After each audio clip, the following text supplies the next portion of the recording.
تو ہمیں قمری سال دیا گیا۔ اس کی وجہ مجھے سمجھ آئی 2014 میں جب میں ناروے گیا، اور ناروے میں ہے اینڈ آف دا ورلڈ، شمال میں and of the world Norway میں ہے۔ میں وہاں گیا، اس علاقے میں 2 مہینے سورج نکلتا نہیں اور 2 مہینے ڈوبتا نہیں، تو کیلنڈر جو شمسی ہے وہ فیل ہو جاتا ہے۔ رات ہے لیکن سورج نکلا ہوا پتہ نہیں دن ہے یا رات، دن ہے سورج نکلا ہوا پتہ نہیں دن ہے یا رات ہے۔ تو کئی علاقے ہیں ایسے اوپر شمال میں جہاں سورج کا کیلنڈر فیل ہو جاتا ہے۔ تو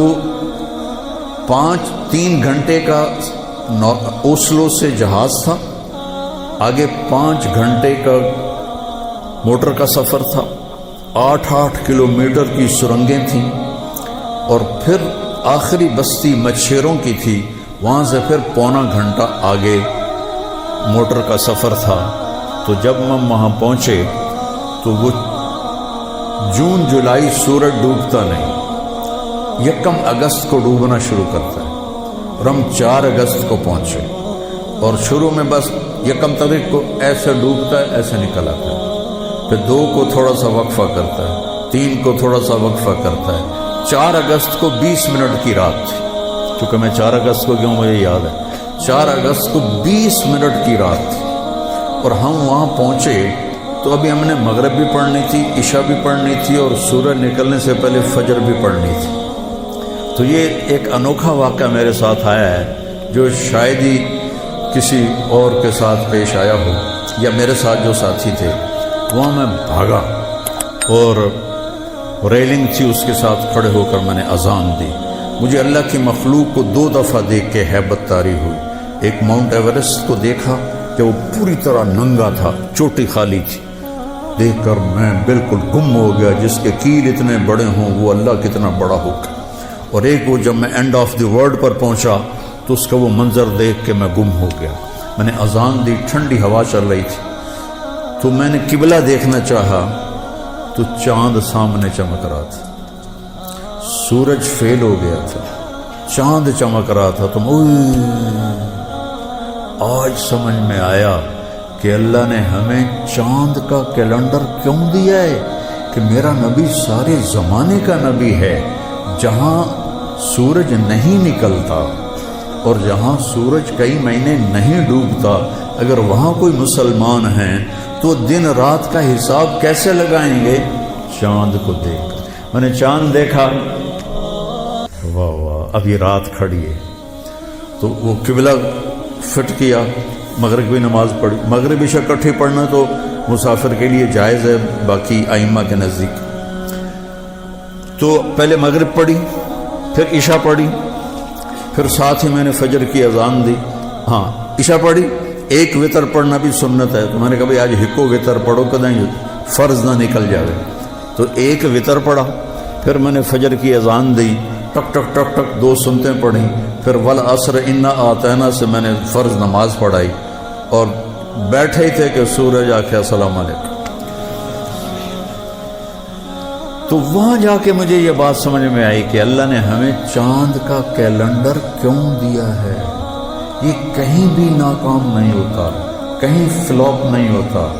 سورج کا کیلنڈر کتنی جگہ ہیں دنیا میں جہاں فلاپ ہو جاتا ہے، ناکام ہو جاتا ہے۔ تو یہ ہمارے نبی کی عالمی نبوت کی ایک دلیل چاند کا نظام شمسی بھی ہے۔ تو بھائیو میں بہت ساری باتیں وقت کے متعلق بتا گیا، کہنا تو یہ تھا کہ ہندسہ بدلا ہے تو اپنے آپ کو بھی بدلیں، توبہ کریں، اپنے رب کی بارگاہ میں وہ گناہوں سے توبہ کریں۔ پتہ نہیں کب عاصم کی طرح کس کو موت اٹھا کے لے جائے، تو نہ جانے بلا لے پیا کس گھڑی، تو کیا کیا کرے گی کھڑی دن کے دن، نہ جانے بلا لے پیا کس گھڑی، پتہ نہیں کب موت کا ڈنکا بج جائے۔ تو بھائیو اس سے پہلے توبہ کرو، اپنے رب کی بارگاہ میں جھکو، فرائض ادا کرو، 5 نمازیں پوری پڑھو، جھوٹ نہ بولو، سچ بولو، دھوکہ نہ دو، دیانتداری سے چلو، بدکاری نہ کرو، نکاح کرو، نشے نہ کرو، حلال پیو، حلال کھاؤ، حرام نہ کماؤ، حلال کماؤ۔ ماں باپ زندہ ہیں تو ان کے آگے اف بھی نہ کرو۔ بیوی بچوں سے حسن سلوک رکھو، روب جمانا نہیں۔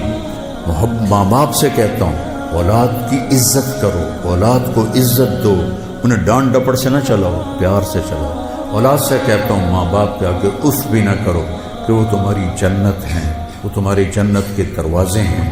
اور اپنی کمائیوں میں حلال رکھو۔ ایک دوسرے سے لڑے ہوئے ہو تو صلح کر لو، کہ اللہ پاک کو آپس کا لڑنا بالکل پسند نہیں ہے۔ اور اب یہ سیاست کا بازار گرم ہو رہا ہے، یہ نہیں منافقت، منافقت کے سوا کچھ نہیں ہے، اس سے دور ہی رہو تو اچھا ہے۔ اور اگر کہیں کوئی سیاست کا کسی کو شوق ہے تو پھر اپنے مخالف کی بدخوئی نہ کرے، اس کی برائی نہ کرے، اس کو گالیاں نہ دے، اس کو برا بھلا نہ کہے، ورنہ اپنی آخرت خراب کرو گے۔ یہاں پہ میں نے ٹکے بے کرائے ہیں تو ان کی کیا حیثیت؟